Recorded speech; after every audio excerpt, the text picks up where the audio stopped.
Yate bene are actually just yate. Hello, my relative. A bit afternoon, but I wanted to touch base with you regarding my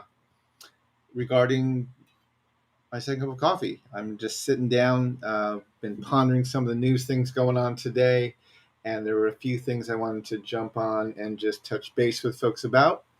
But before I begin, let me do like I always do, which is acknowledge I'm talking to you from Piscataway lands. It's now called Washington, D.C., but I want to honor the Piscataway as the hosts of the land where I'm living. And I want to thank them for their stewardship of these lands. So there's quite a bit going on right now, right? If you're watching the news and you're paying attention, there's a lot of news that's happening. First of all, there continues to be a lot of activity with the Supreme Court. They have maybe about a dozen more cases that need to be decided before their, I guess it's called, I don't know what it's called, their season is over.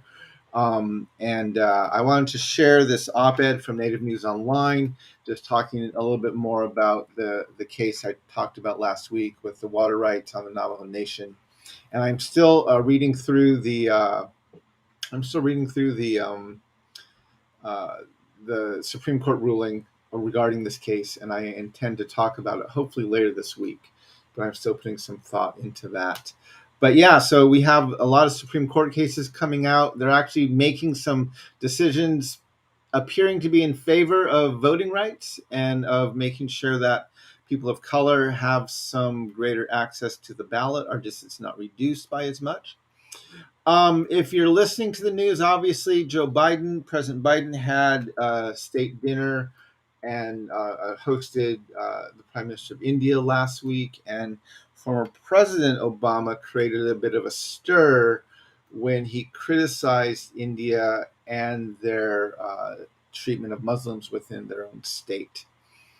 And a few members of the Indian government pointed out that President Obama did not have the greatest record with Muslims as well, as he bombed 6 predominantly Muslim countries during his tenure as president.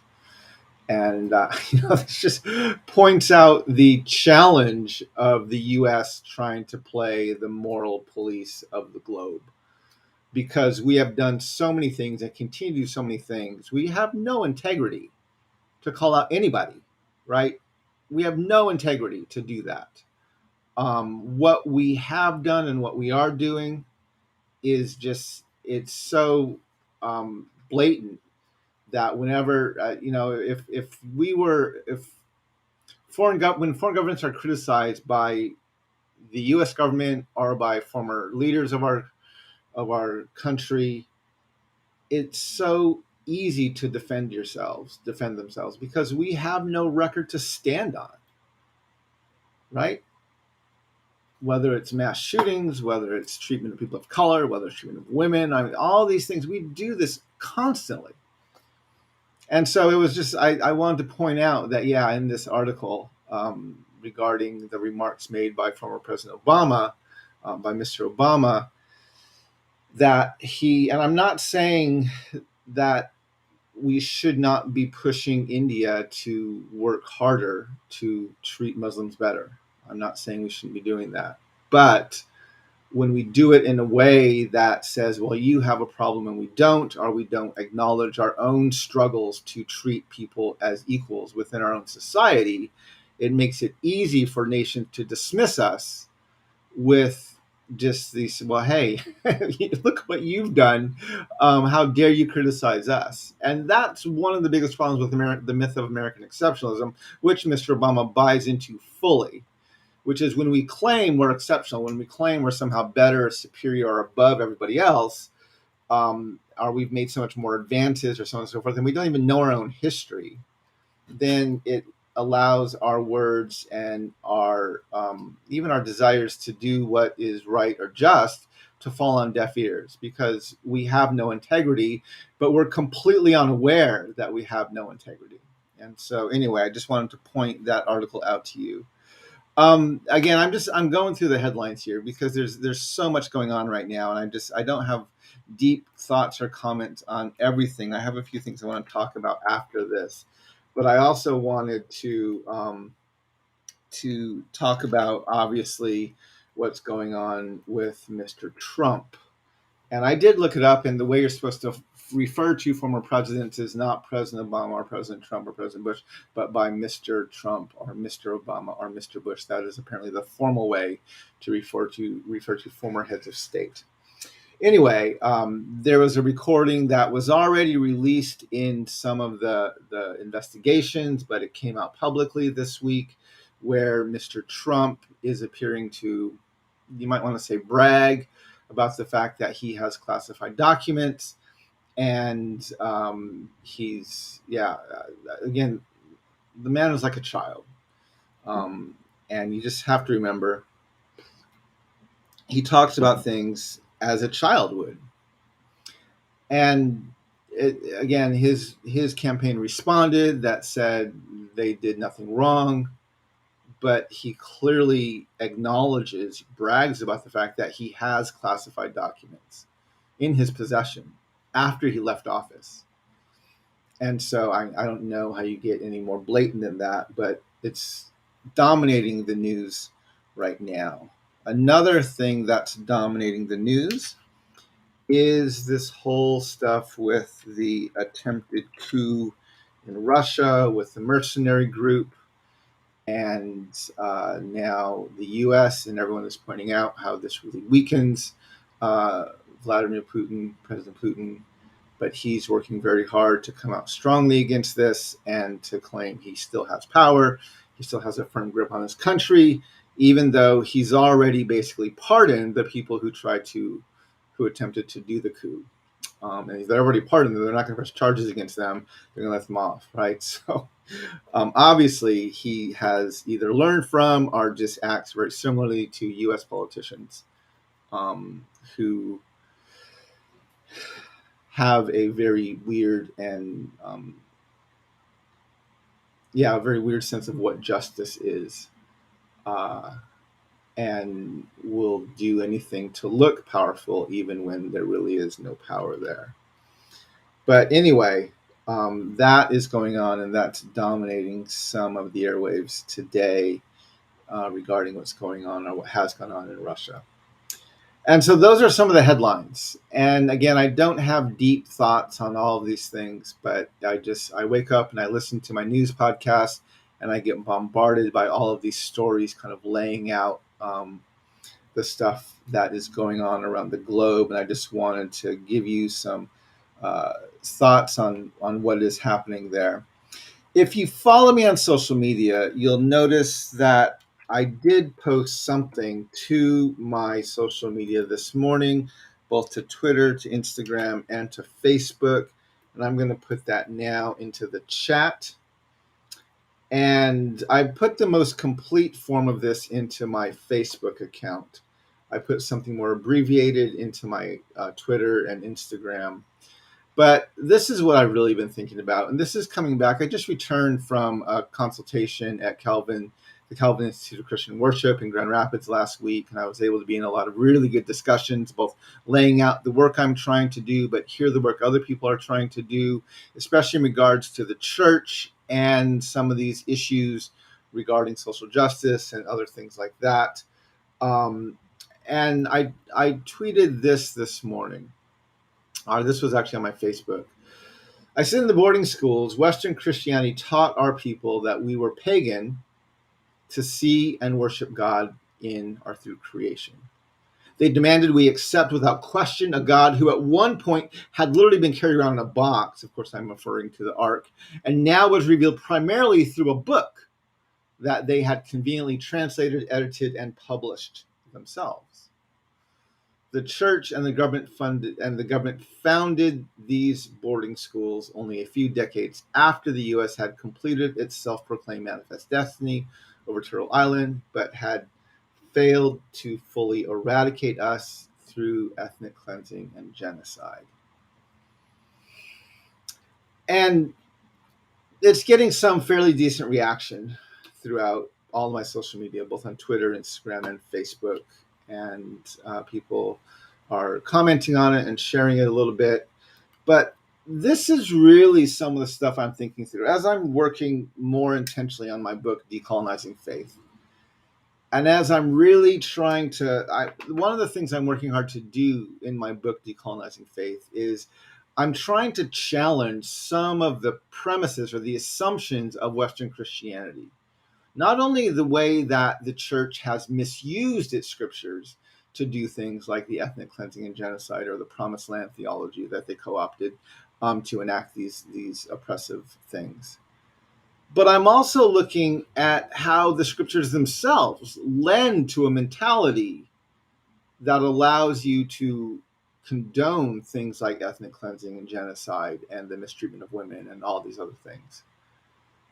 And so obviously this is a theological landmine, right? I mean, this is just a mess with so many people wanting to deflect and wanting to not really talk about these issues. And if I try to raise these things theologically, I'm not going to get two sentences out because I'm just going to be attacked by both the left and the right regarding these theological understandings that I'm trying to question or challenge.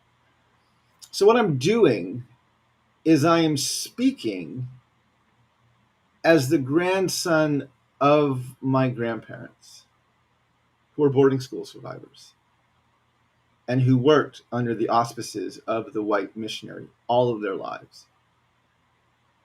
And I'm basically saying from experience, this is what you told us. This is what you did. And I'm trying to make sense of why that is. And in Unsettling Truths, we looked very closely at how the church had misappropriated these scriptures. But in this new book, Decolonizing Faith, I'm not only looking at that, but I'm looking at how these scriptures actually lent themselves to these understandings and ideas. The best way you can understand it, and I was describing this fairly clearly this past week when I was at Calvin, is in Unsettling Truths, right? I critique the United States and the Western Church for co-opting the Old Testament theology of promised land and misapplying them to themselves and their behaviors towards indigenous and African people. But I didn't critique the narrative coming out of the Old Testament where God calls for his people to commit genocide. I didn't critique that in Unsettling Truths, but I am critiquing that in Decolonizing Faith. And I'm actually looking at how did these scriptures themselves not get misappropriated, but did they lend themselves to this mentality that said genocide and ethnic cleansing is condonable or actually okay for the people of God to consider or even engage in? How did these scriptures even groom people to understand this?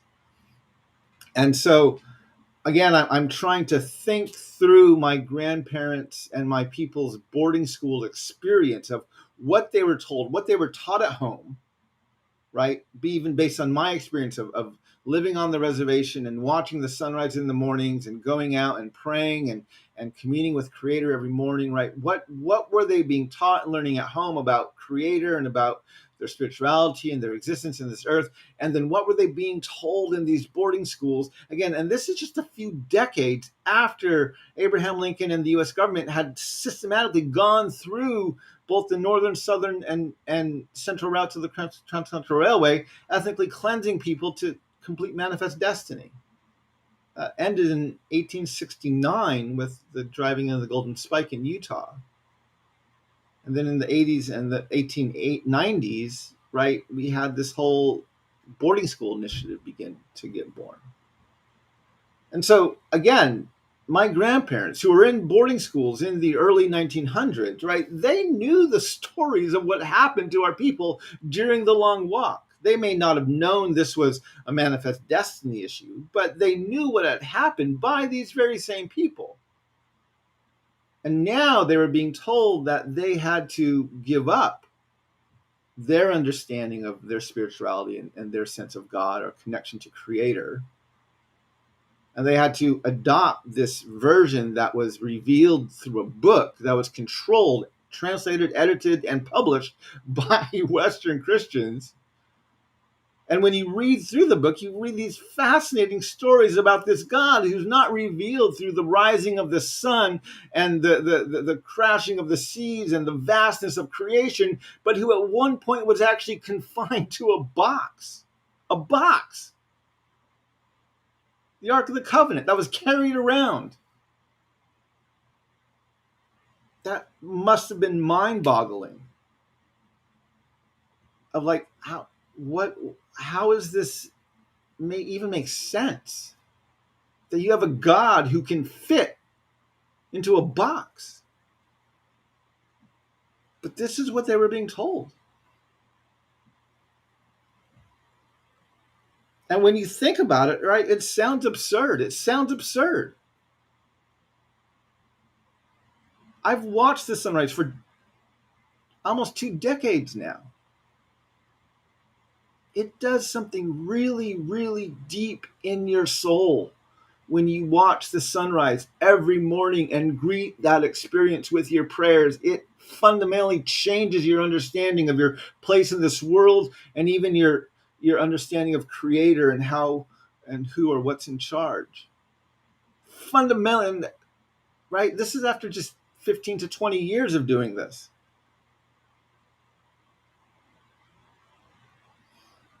And now they're being told by these same people who had just a few decades ago tried to ethnically cleanse them. Now they're being told, well, actually, your whole understanding of God is wrong. God isn't revealed through the vastness of creation. God is confined at times to a box and revealed through a book. A book? That makes no sense whatsoever.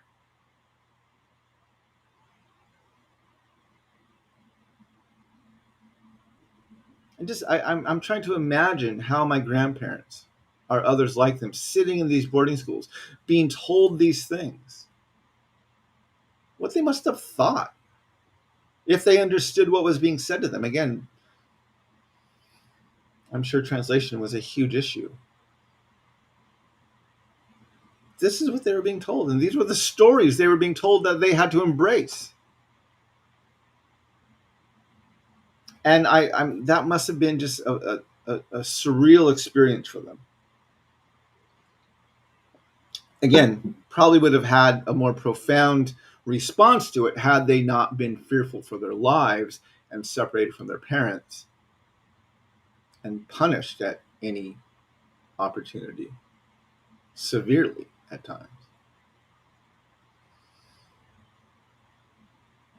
So, yeah, these are the thoughts I'm trying as I'm going through laying out the format of this book, going through the chapters I'm going to be writing, building my arguments and putting together the pieces for this book, but doing it not through even a theological paradigm or, trying to make sense of what, but literally by saying, yeah, this is what you told us. This is what you teach in your churches. And right, when you contrast that with what we had experienced at that time, it sounds almost laughable that you would come and say this was somehow better than what we had or what we were doing.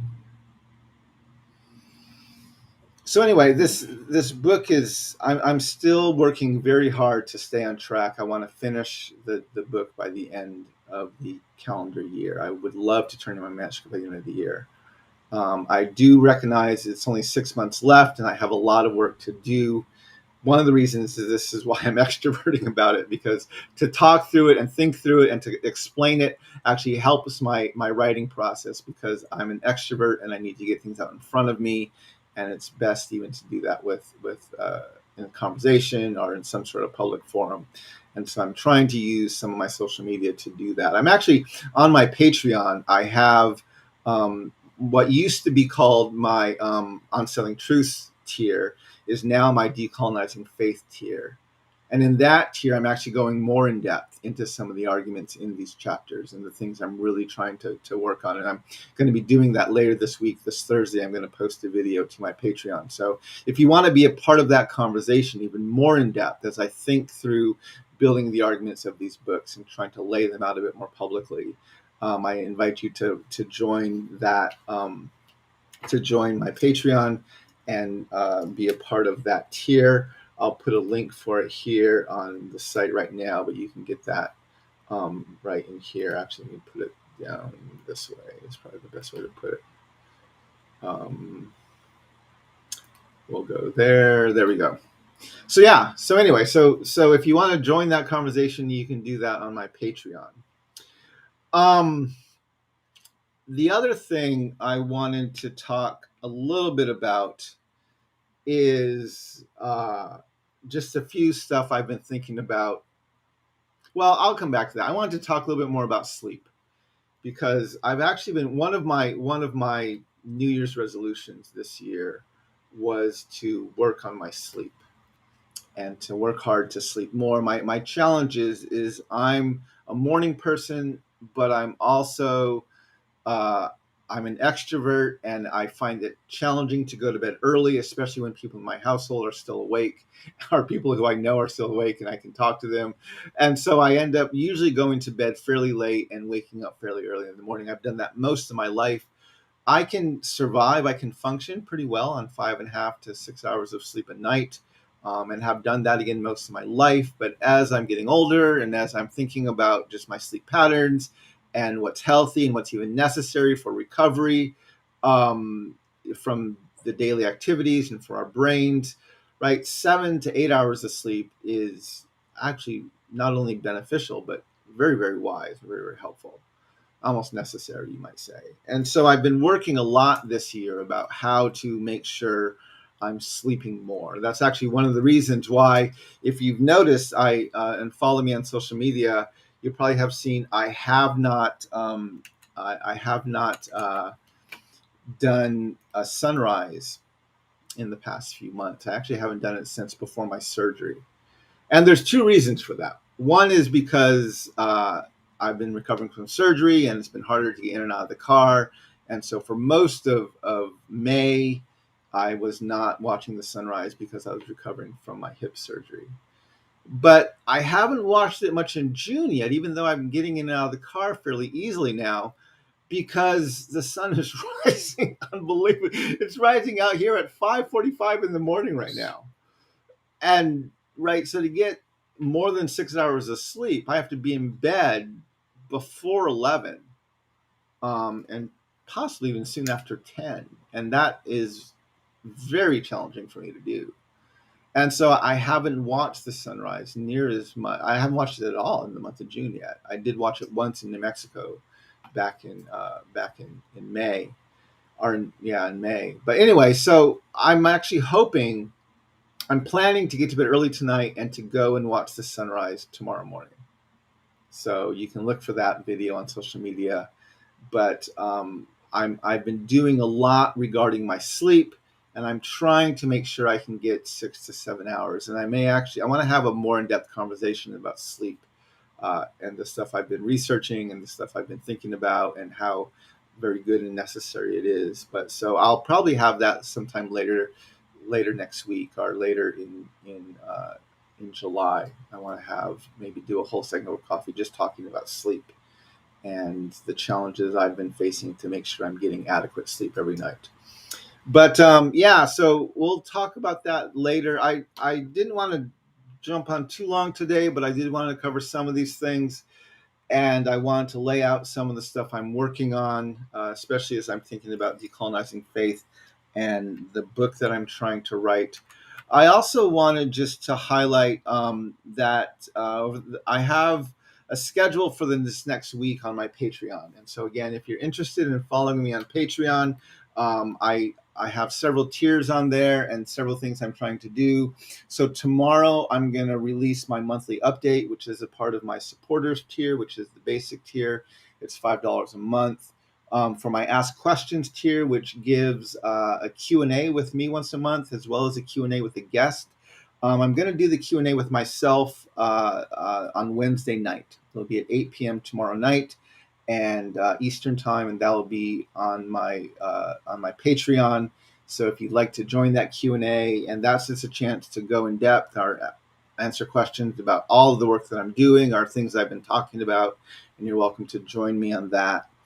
For the join the conversation tier, which is the tier that typically I give a lecture, and now I'm transitioning that to give just a more in-depth discussion about some things. I'm going to have a deeper conversation about what I'm really trying to do in this next year, and I'm going to go more in depth on some stuff I'm doing with my Lincoln project and some of the challenges I'm facing with getting that off the ground.